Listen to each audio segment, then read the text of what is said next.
പച്ചമുളകൊക്കെ തിന്നു പോവാ കണ്ടോ പൂത്താങ്കിരികള് തിന്നു പോവാ മുളക് ഏതാ ഞങ്ങളുടെ മുളക് പറിക്കാൻ വന്നതാ. ഈ മുളകൊക്കെ എല്ലാം ഉണക്കി പൊടിക്കാട്ടോ, കൊടുക്കുന്നില്ല, നഷ്ടാ, കൊടുത്തിട്ട് വലിയ കാര്യമില്ല, ലാഭല്ല.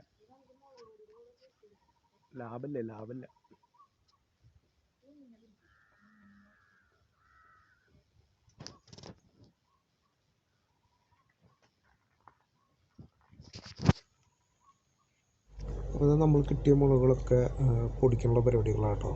അപ്പോൾ അത് ഉണക്കണം ആദ്യം തന്നെ. അതിൻ്റെ ഉണക്കിയിട്ട് നമ്മൾ ചില്ലി ഫ്ലേക്സ് ഉണ്ടല്ലോ, ആ ഒരു പരുവത്തിലാണ് പൊടിച്ചെടുക്കുന്നത്. ഫൈൻ പൗഡറല്ല, നന്നായിട്ട് ഉണങ്ങിയതിന് ശേഷം മിക്സിയിലിട്ടിട്ട് ഇങ്ങനെ പൊടിച്ചെടുക്കുക. അപ്പോൾ സാധാ മുളക് പൊടി പോലെയല്ല, നല്ല എരിവുണ്ട്. അപ്പോൾ വളരെ